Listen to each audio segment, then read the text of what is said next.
Most peach growers are spraying their trees with expensive chemicals every single season, and their trees are still getting sick, still losing fruit, still struggling, and the fix was sitting in their kitchen the whole time. If you want real, practical tips that actually work in the field every week, hit that subscribe button right now and turn on the bell so you never miss an upload.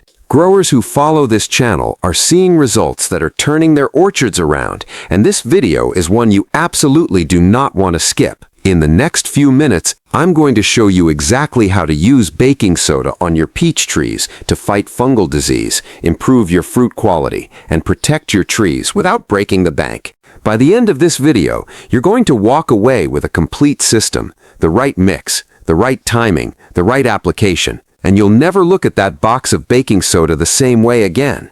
Let's start with the reality on the ground, because I think a lot of growers are dealing with the same frustrating cycle and don't even realize why it keeps happening. You plant your peach trees, you water them, you fertilize them, the season looks promising, and then it starts. Brown spots on the leaves, fuzz on the young fruit, curling foliage, premature fruit drop, and what do most growers do? They run to the store, grab whatever fungicide is on the shelf, spray it on, and wait. Sometimes it helps a little.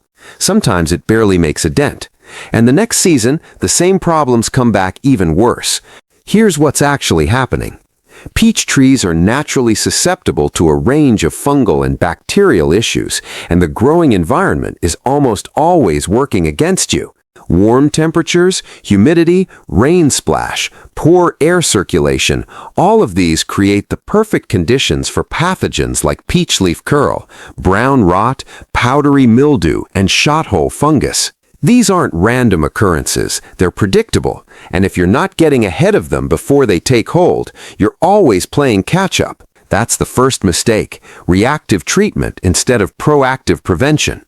The second big mistake I see growers make all the time is over-relying on a single product or strategy. They find one spray that seems to work, and they use it season after season. What happens? The fungal strains in your orchard start to develop resistance. Suddenly, your go-to solution stops working as well, and you're doubling the dose or adding more products on top of it. It becomes expensive, it becomes complicated, and your trees are absorbing more chemical load than they need to. The soil biology suffers too. And weakened soil biology means weakened trees, and weakened trees are more vulnerable to everything. It's a vicious cycle that costs money and years.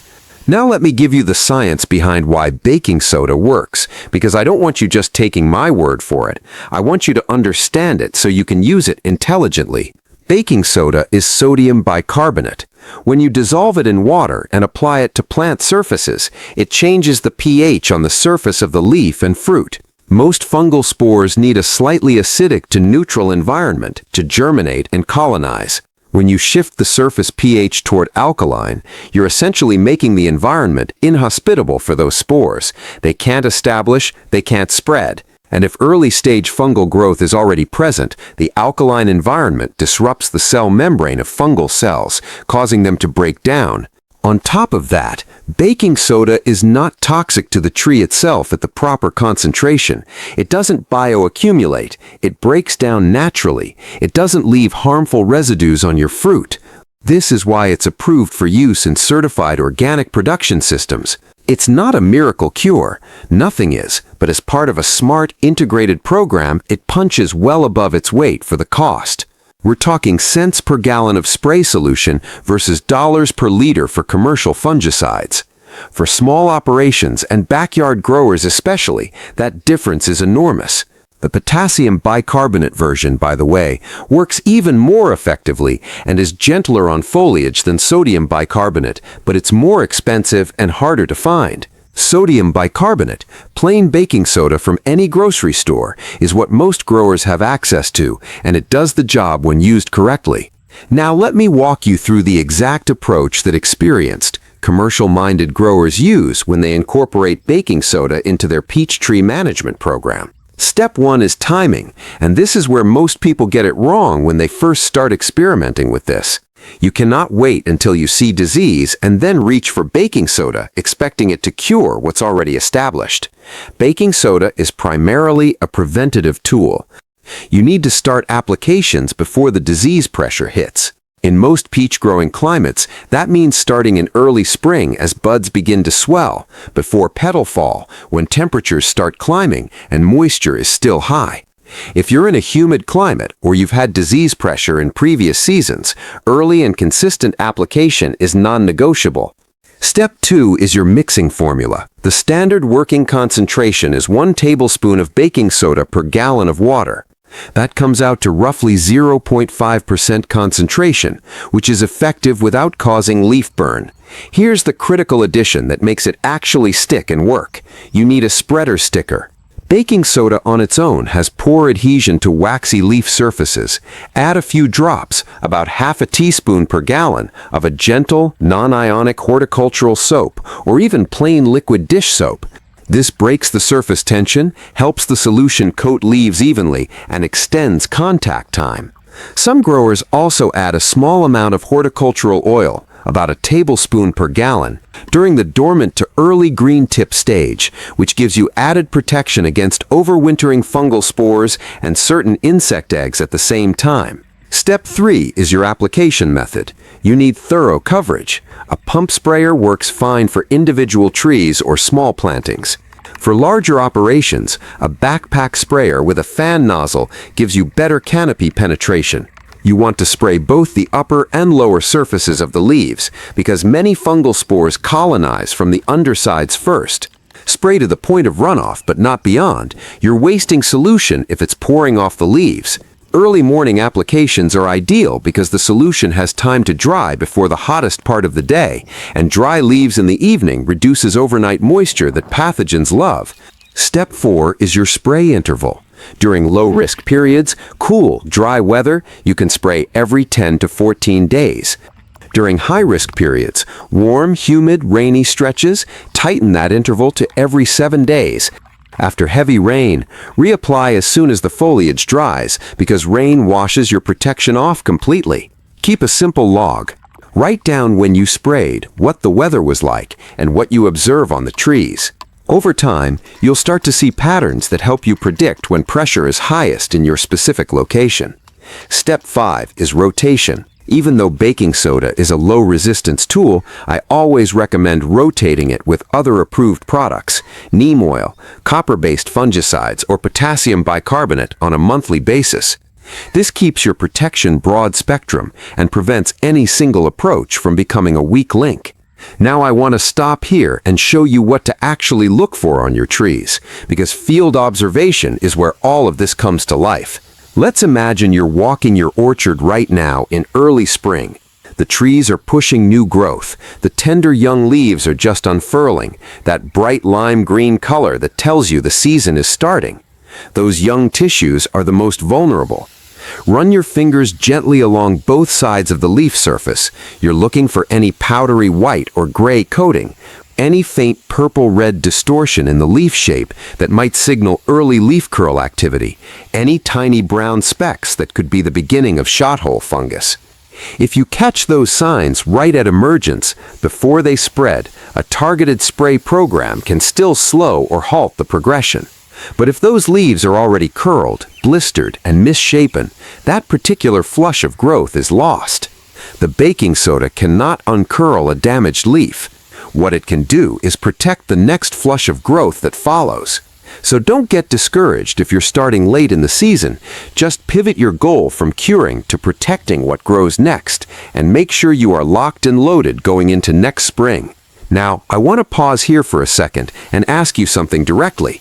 Have you ever tried baking soda on your fruit trees before? Drop a comment below and tell me. Write yes if you've tried it, or first time if this is brand new to you. I read every single comment on this channel, and it helps me understand what stage you're at so I can create content that's actually useful to you. Go ahead and drop that comment right now. Here's something most growers never figure out, even after years in the orchard. You can use a baking soda solution not just as a foliar spray, but as a soil drench around the base of your trees in very specific situations. I'm not talking about drenching it constantly. That can disrupt your soil pH over time and cause nutrient lockout issues, particularly with calcium and magnesium. But if you're dealing with soil-borne fungal pathogens, things like Phytophthora root rot, that often shows up in poorly drained spots or after a wet winter, a one-time diluted application around the drip line in early spring can help knock back surface-level spore populations before they get a chance to splash up onto your lower branches. The ratio for this is even lower, half a tablespoon per gallon, applied gently without soaking the root zone. Follow it up with a good layer of compost mulch to restore beneficial microbial populations. Very few growers talk about this. Most of the baking soda advice stops at the foliar application, and you're missing half the picture if that's all you're doing.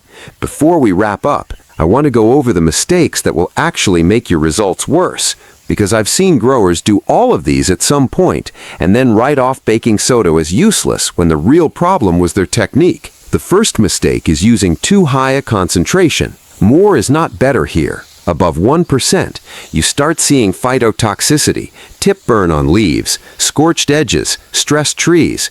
Stick to 1 tablespoon per gallon, and don't convince yourself that doubling it will work twice as fast. The second mistake is spraying in full midday sun with temperatures above 90 degrees Fahrenheit. Heat combined with the salts in baking soda can cause burn, especially on young, tender growth. Spray in the early morning or late afternoon, and you avoid this completely. The third mistake is skipping the spreader sticker.